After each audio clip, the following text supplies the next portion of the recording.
Welcome into the Palazzo Podcast Prospects Power Half Hour on a Tuesday, just like we do every Tuesday, 5 p.m. Eastern Time, live and uncensored. We're here for you, Palazzo Podcast, 2 L's, 2 Z's. Utah. Give me two. Very simple process here. Me and Phil Goyette doing it. Phil of Sports on Twitter. P-H-I-L, Phil of Sports. Phil, what do you think of the new intro?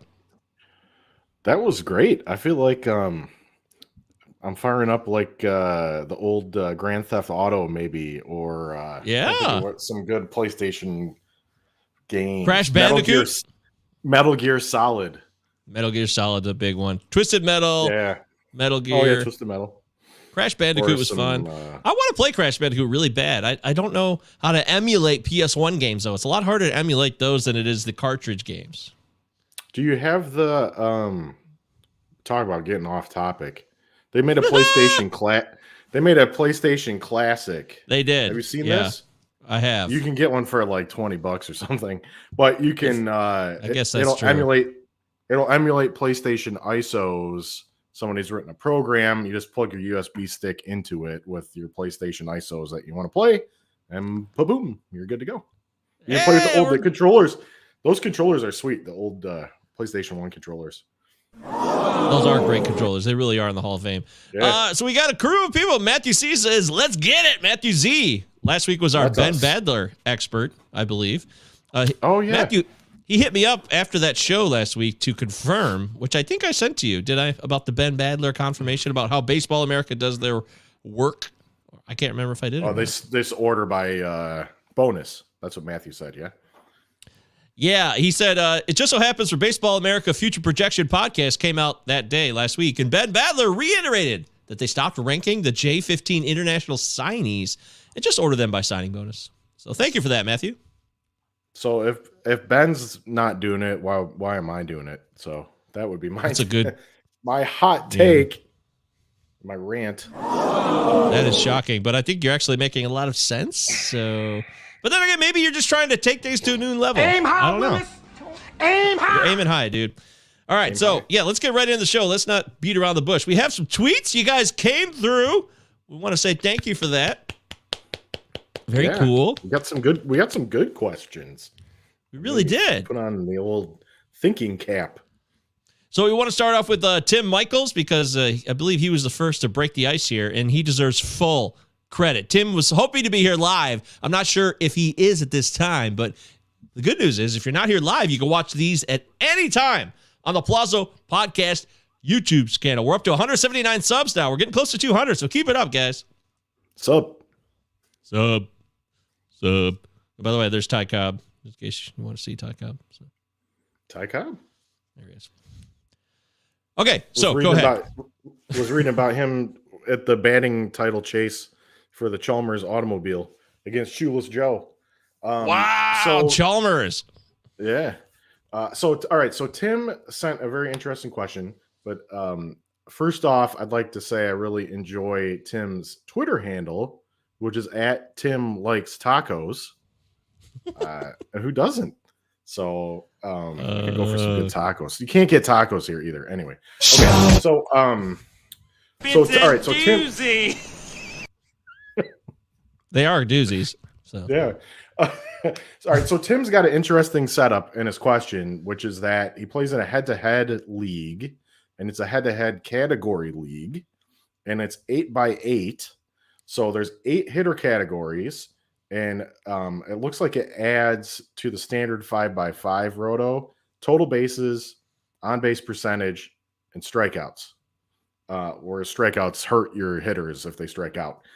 So first off, you got to think of like the setup to decide who you're going to keep. And then his question is, should he keep Jose Miranda, who is a third base prospect for the Twins, or should he keep Oswald Peraza, who is a shortstop prospect for the Yankees? So the first thing I did, I actually plugged that into I lost my page, but I plugged that scoring setup into the Fangraphs auction calculator to just kind of get a vibe on it. And I think my gut is going to be what you'd want to do. I think in that type of league, you want to prioritize power before anything else. Because if you hit a home run, that's 4 total bases, a home run, a run, an RBI, and a 1,000 OBP. So that a home run gets you 5 categories of production. So if you could theoretically lead the league in home runs, you'd probably be in very good shape each week. And since it's head-to-head, I might even punt strikeouts because home runs and strikeouts kind of work against each other. So I would think about maybe even punting strikeouts, not worrying about it. And then so you get guys like Ohtani or Gallo or guys who strike out a lot but also hit the crap out of the ball. So that's my meta kind of. And why should anyone believe what you have to say? I did a little math. That's right. I love math on the show. It helps. But I would want guys with pop. So then I looked at Miranda and Peraza, and I think they both are interesting for this format because they both look like they have. I'm with Jasper, but they both look like they have some power. But Miranda, so Miranda's a third baseman, 23 years old. He played in AA and AAA for the Twins last year, and could probably get some MLB time this year, which is nice. So he's a little more proximity than Peraza, I would say. And then I had him for a 361 estimated xWOBA and 11.3% estimated barrel rate combined between AA and AAA last year. So there's power there. He doesn't strike out very much. One thing I noted is swinging strike rate was at 9% or below for like his last 4 or 5 stops, which is great. So he's like, should make a lot of contact. He give you a little bit of bonus in this league because he won't strike out a lot, but he can still hit for power. And I think probably as much power as Peraza. So if it were me, I'd hold Miranda out of those 2 guys, although neither was a bad choice, really. Yeah, Miranda's really taken off recently in his last couple stops. And it's got a killer WRC plus. Some of these I'm putting all the at-bats of 2021 together, and it's outstanding. When somebody has a K percentage that's 15% or lower, I don't care if it's swinging. I don't care if it's caught. I don't care what it is. That's just good. That's what I like to see. So you combine that with the stupid average, and yeah, we know how some of the minor league parks go and how it works. But I think you're absolutely right. I love Jose Miranda, and hopefully he breaks through in 2022. Yeah. Good also, yeah. Oh, wait, this is not a real. See, this is Sherilyn Darnley saying Nico Sink Saint. Nico Sink Saint. Thank you for that. Outstanding observation. Should we look that person? Is that a player? Yeah, is that one of like? Should we click that link? Yes, we should. We definitely should, of course. Everybody click that link. I was wondering, maybe it's a minor leaguer, somebody who I'm not aware of. But Jasper says, there you go. Thank you. Oh, we got a new one. We got a new handle. I'm not familiar with this. Dom's Caboose. What up, Dom Caboose? Good to see you here. What are your feelings? I mean, this is the official podcast of Juan Yepez. So if you're going to ask us, what are your feelings about Juan Yepez, Dom Caboose? I mean, it's going to be glowing. I think the only concern is playing time. Yeah, but Roster Resource has even went as far as to put the NLDH into their projections for next year. So that's nice. You can't hold back progress forever, Govier. So I think, they didn't have him. I've actually commented on it, trying to be funny, that they didn't have Yepez as the primary DH in their initial run of projections. But then the guy that does all the work on the Roster Resource says, hey, genius, that's just an opening day projection. It's not who will get the most plate appearances at DH. He actually had Yepez as getting most plate appearances at DH for the Cardinals next year, based on their current roster. Yeah, see, this is the thing. Roster Resource is not the Bible when it comes to roster stuff. And I always try to make this very, very clear. I've done that on the Palazzo Podcast, which is the show you're watching or listening to right now. 2 L's, 2 Z's on Twitter. For many moons, I've said that. So it's good guide. I do hit it up real quick just to be like, if I'm clueless in my brain, I just need a quick picture. Like, oh, crap. Yeah, okay, there we go. I got it locked in. But I'd never, ever assume that Roster Resource is the gospel. But it is cool that they're popping in a DH here. And it's not Juan Yepez. So he's got Lars Nootbaar, and there's other players there that are in the mix that are going to cause problems for him in terms of playing time. So I like his bat. He's grown tremendously. And I'm very excited. But if you're relying on him as a starter in your fantasy lineup in redraft, I think it's a lunacy. But for dynasty purposes, he still has a lot of value. But I would not be opposed to trading him if the hype is so high right now from the fall in Arizona. I wouldn't mind trading him. What do you think? I can dig that. I'm always up for moving prospects. So I would trade him if you can get a nice return. I agree with you. Okay. Well, Dom says he forgot this is his other account, but my main account is Dad Socks from Twitter. So glad I finally got the time to join in. And we're so glad you could join us, Dom. Thank you. I assume Dad Socks are the white socks, because that's what dads wear, are those white tube socks style, I completely agree. I think maybe I have the avatar of Dad Socks from my Twitter already memorized in my brain, but I also thought White Sox as well, because it just didn't seem like a Red Sox handle. Yes. Anyways, Dom, thanks for the questions. You guys are killing it early here on the Power Half Hour. We do it every Tuesday for a half hour, 30 minutes or less. Prospect talk, dynasty talk, first-year player draft talk is what we're going to do here as well. And we have another question. So do we answer Tim's question? Do we feel good about that? Okay, thank you, Miranda, Tim. And Jasper agreed with Miranda, too. I think we have 3 votes to 0 for Miranda. Oh, my God. We got a bunch of questions, a bunch of Jasper's comments. a White Sox guy, too. All right. I forgot. Yeah, he lives in Indiana. Beautiful Indiana. Tim's, there it is. Tim likes tacos. We just closed your segment, Tim. I'm leaning towards Miranda. Now, everyone's making fun of. Is it Mirando? Because everyone's saying Miranda. I thought it says Miranda, but you guys are making fun of me. That's what it is. Yeah, you guys are making fun of me. Thank you very much. Because I accidentally typed in Mirando on the first go around, and you guys pick up quick. I'm impressed. So Mirando writes. Yeah, I am leaning towards Mirando as well. Just worried since he's a Twins prospect. I feel like they never live up to the hype. Is that fair to say, Phil? Maybe. I don't know. I wouldn't throw any Twinkies out just because of the org. So, but Kirillov's very exciting. Kirillov's a nice player. Polanco was one of their came guys, up, right? Barrios came up from nothing. Yeah. He's their guy. Barrios is an excellent player. Yeah, Buxton, if he could stay healthy, was the best prospect in baseball. He just can't stay healthy. So, yeah. So, Tim, tell us why. Yeah. I don't think I'd toss him out. You want the playing time, but I think the playing time chance is there for him. So,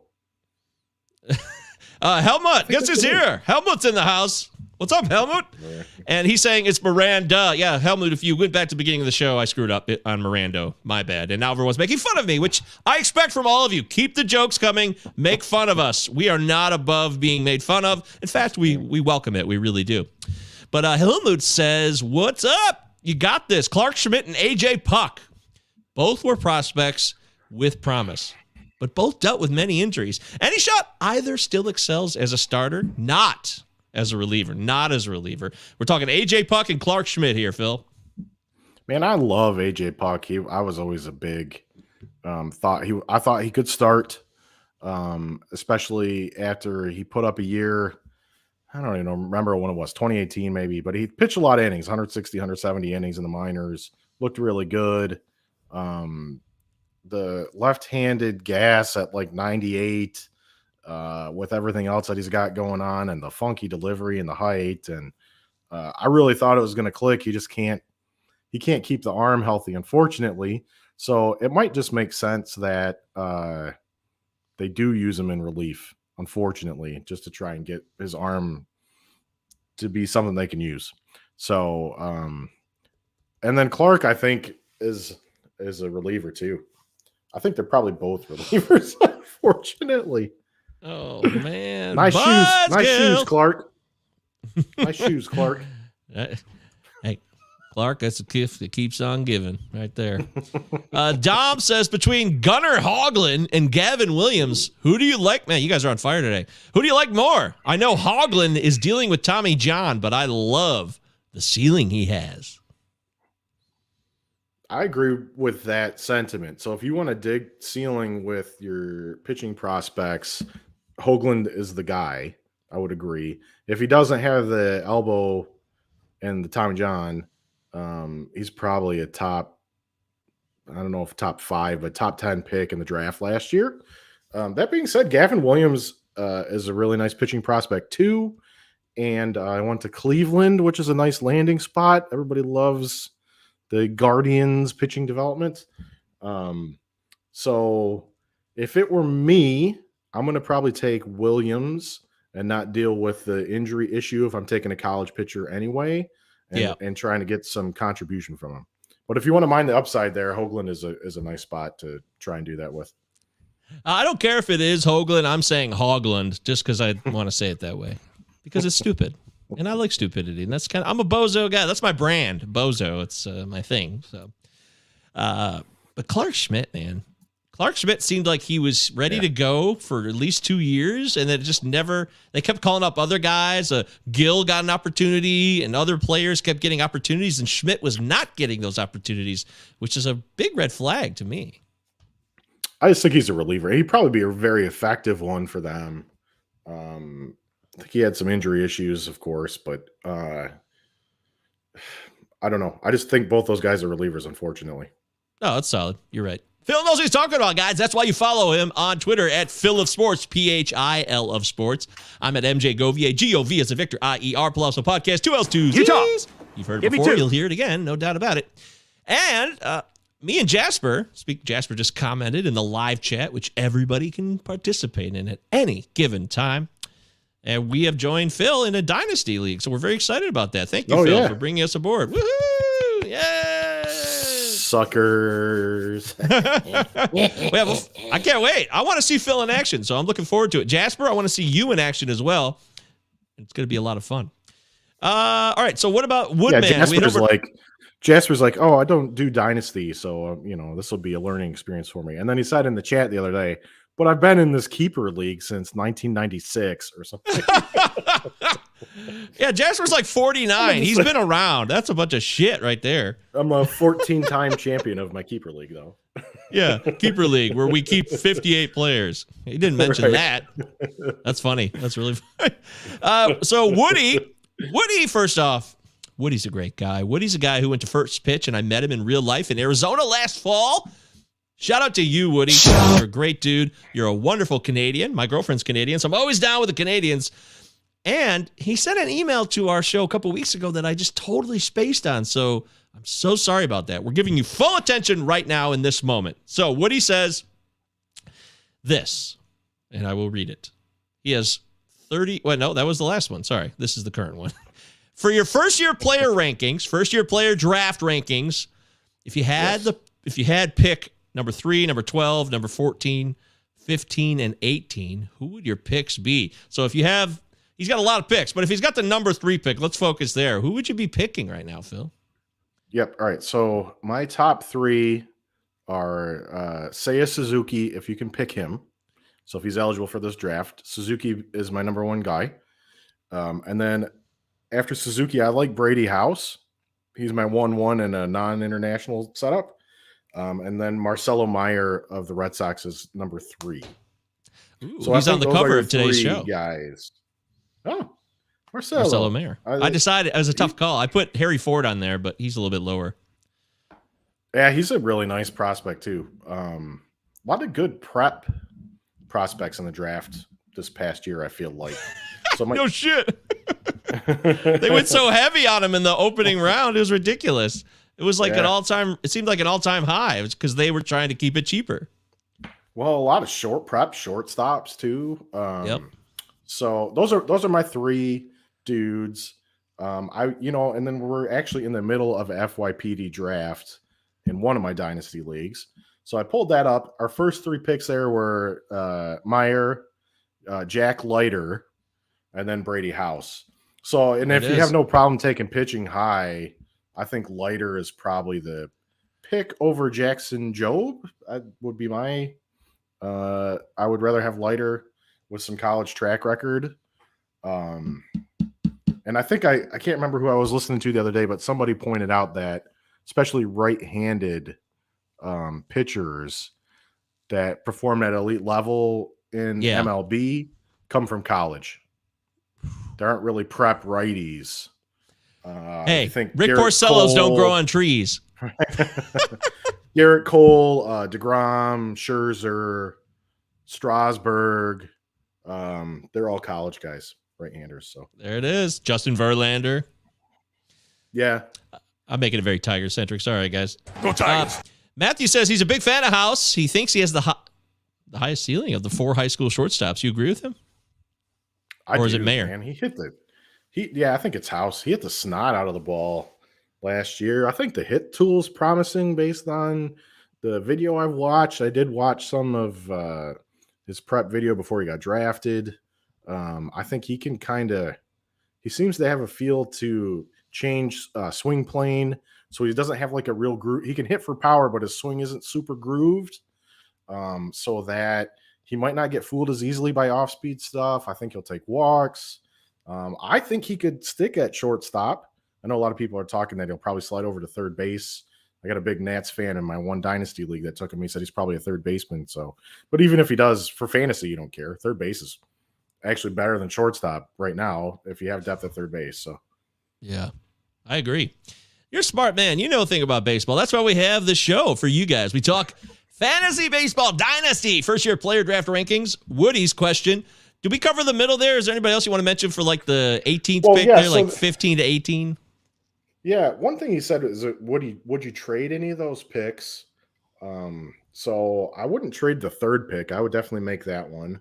And then if you could package a couple of those middle ones together and either move up in this draft or get like a more established prospect. Like I would rather have Miranda than that 15th or 18th pick for just as an example of somebody we talked about earlier in the show, because Miranda's so close and the 15th and 18th pick guys have a lot of potential, but they're so far. So, so I would have no problem moving those. If he winds up making all those picks, if there's 5 picks there, I'd take 4 bats and 1 pitcher. I wouldn't start grabbing a bunch of pitchers there. Hey, we got another right-handed college pitcher right here. Casey Mize. Yeah, there's too much lights on there. You guys can't see these. And their prep right-hander is Matt Manning, who struggled. Yeah, Tarek Scuba played in the Northwestern College. That's true. I cannot for the life of me remember what podcast I was listening to, but they were talking about somebody had talked to Scherzer about it, and what Scherzer said was when you pitch in college, you got to learn how to work 6 or 7 innings, or your coach might leave you in there for 120 pitches, and that's not happening to Manning maybe until he gets to AAA or something. So, all right, what about Dylan Dingler? He's an exciting prospect. He could be a fun catcher for the Tigers down the road. Go Tigers! Okay, Ding dong Dingler. Ding dong. Hey, it was amazing. This guy sent me all these cards in the mail. Brian V, out of the goodness of his heart, he just wanted to send me a bunch of Tigers cards. So that was so cool. Thank you, Brian V, for that. I don't know if you listen to the show or not regularly, but he is on Twitter. Matthew Z says, I can't recall which podcast that was either, but he does. I think you and Matthew Z, Phil. Yeah, you guys have similar listening tastes. You do the same circles, I believe. What if Matthew Z's like an executive for some baseball team? Like he's just got this. It seems like maybe he knows a lot more about this world than he's letting on. I will work for food if he is. I'll work for Crunch Wraps. Hey, you can't leave Ireland, man. You got a family there. You can't go on the road and be a scout. That's it. Air Express the Crunch Wrap Supremes to me, like they do with the sushi grade tuna from Japan or whatever. Oh my God. Matthew says it was the Baseball America Top 100 post-release podcast with Glazer, Carlos, Jeff. That was it. Ding, ding, ding, ding, ding. What do we have from Johnny? All right, that's awesome. Okay, we got about 6 minutes left of the show. Thank you, Woody, for your questions. Great questions here. Let's move forward with some more FYPD talk here, because right now I know some people are literally doing their FYPDs and others are going to be doing theirs very soon. And people are starting to get optimistic that a CBA is going to get done pretty soon. There's some optimism in the air. Mm-hmm. Yeah, people got excited today. There was news, so everybody's like, ooh. Yeah, I don't like what I'm hearing. I don't like what I'm hearing about, like, there's like no talk about minor leaguers. I know that minor leaguers have to make it to the MLBPA. There's no talk about, I mean, maybe I missed it. I need to do more research. There's no discussion about player rights and bringing them up, the delays and all that. I thought that was one of the big issues. Like, hey, we want to make sure these players get up right away and they're not being manipulated with playing time. Yeah. I think it's basically shelved. I think what the union's going to try and get is more money early on. So like in the first 3 years of team control, there'll be some kind of raise for those 3 years based, but only for the top WAR players.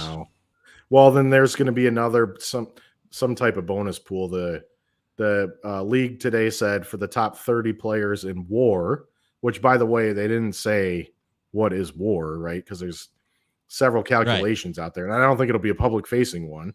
Nope. So the top 30 in WAR can split $10 million. Yeah. And they wanted 105. Nice try, assholes. Yeah. And then someone else pointed out, I think it was maybe Joe Sheehan I saw or something on Twitter. He said if they meet in the middle there at like 55 million, then there'll be a bonus pool bigger than some teams' payrolls in MLB.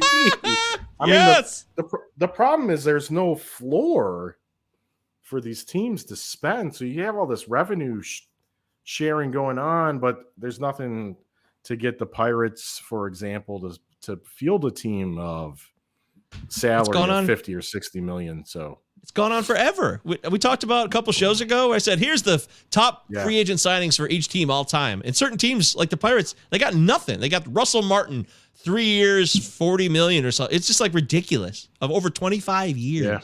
So Yasmani Grandal, I think, was the biggest deal the White Sox ever signed free agent wise. Bogus. Tim Likes Taco says amazes me how Tony Clark is still employed by the Players Association. I agree. You wonder, I mean, you think the players have input. You would hope they would. We don't really know how that works. It does concern me sometimes. And that's too bad because we love Tony Clark. He was a former Tiger. He could have been a hell of a hitter, man. He was a decent hitter. Could have been better. Matthew Z says, Jay Allen or Harry Ford, Phil? I have Harry Ford higher on my list. So I would prefer Harry Ford. But I think it's close. That's interesting. That's an interesting one. Jay Allen has a lot of upside. He's somebody I said for Woody to take a look at like toward the back end of that first round. If you're looking for bats. Josh Young? Does he mean Josh Young? Yeah. Of Does Texas? he mean the J? Yeah, that's what I'm wondering too. I feel like Young, Josh Young. Yeah. He should be their third baseman, right? This year, I would think. He's being drafted in redraft in the top 300. So, yeah. I don't think that's what people are thinking is going to happen. I like it. And they've got Seager and Semien in that lineup. So the lineup's improved a little bit. And he can hit. And then his brother is going to be a big prospect. Jace Young for Texas Tech, who was actually one of the best hitters in college baseball last year and should be a very high pick this year. So, okay. All right. I like what I'm hearing. This is exciting. We got 2 minutes left. Any last thoughts real quickly as we talk about initial first-year player draft rankings of your own opinion, Phil? Go ahead. Yeah, so I made a list here of some other guys to consider, like if you're picking later on in the first round and like a 24-teamer. Trey Sweeney, shortstop prospect for the Yankees, had a great pro debut, very physical, impressive bat to me. James Triantos, shortstop prospect for the Cubs, got picked a little later in the draft, but for fantasy, you definitely want to bump him up. He had a great debut as well, and I think we talked about this before. James Anderson took him in that RotoWire startup mock draft that we did. So Triantos is a guy that you should think about. I just took Chase Petty with the 8th pick in the second round of our first-year player draft. Chase Petty's a prep pitcher out of New Jersey that the Twins drafted, and I was hoping the White Sox would draft him because the tools are really loud. He can touch 100 with the fastball. He's added a changeup. He really can spin the breaking ball. So just from a tools perspective, I'm very excited about him. He's got some stuff to clean up, but I like him. So I took him. Might as well mind the upside there. Gavin Williams of Cleveland we talked about on the show. We did. Jay Allen we just brought up for the Reds. Another Reds hitter to think about is Matt Nelson. He was a catching prospect out of Florida State and was actually one of the best collegiate hitters last year. Has some good pop in the bat, can probably stick at catcher. So Matt Nelson's a guy you could think about, and he's a more advanced sort of bat. Tiger I've got on my list, Isaac Pacheco, third baseman. High school prep prospect that I liked coming into the season from the footage I'd seen, the games I'd watched for the different tournaments and stuff this summer before the draft. So, and then my really deep guy's James Wood that the Padres drafted. Not James Woods. No, James Wood. The actor. Not that arsehole actor, James Woods. This is James Wood. He's outfield prospect. He's like 6'7", very athletic, can hit for power. He can actually run quite a bit for a guy his size, takes walks, has a pretty good feel for the strike zone, had a really nice debut. So James Wood, another guy that you want to put on your list. Do we mention Russell's quick question before we go? Because Russell is such a huge Palazzo podcast dude. And we did not talk about Peter Solomon. Yeah.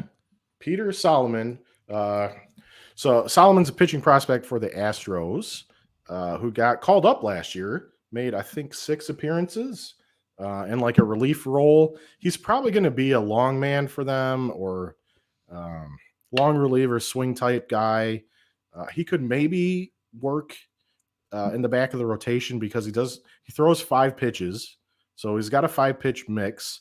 I don't know that any of them are real standout offerings, but if he can kind of use all 5, again, he should be able to take both right and left-handed bats on.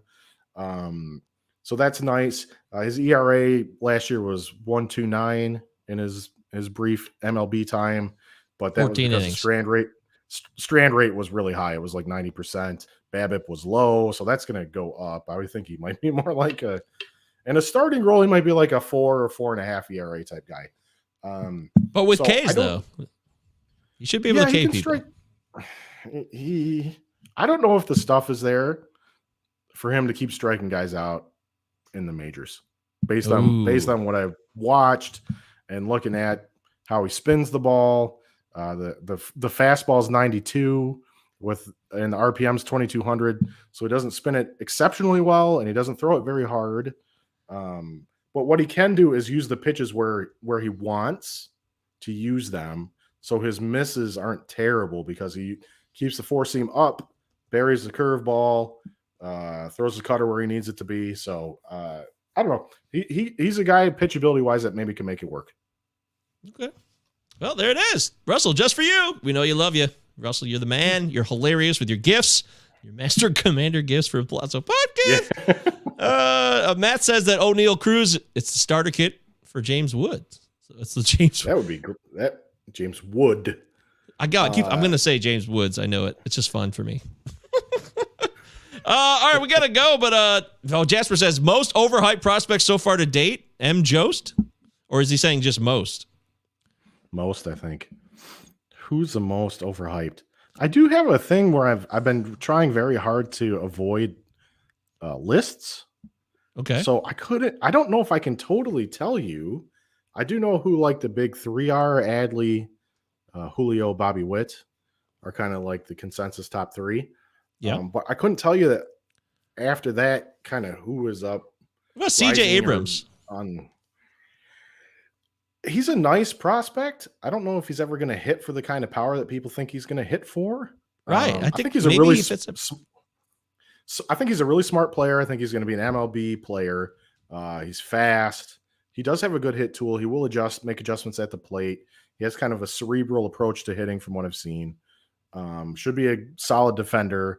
I just don't know for us fantasy players that he's ever going to hit for enough power to be even like, God, I don't want to know. I don't think he'll have Trey Turner's pop, for example. Tony Womack. I like Tony Womack. He was the R&B singer. Bobby Womack across 100 feet. All right, we're going way over our time. Thank you, everybody. What a great show. This was like an all-time record for comments and viewership during our live stream. Don't forget, if you're watching not during the live stream, tweet at us.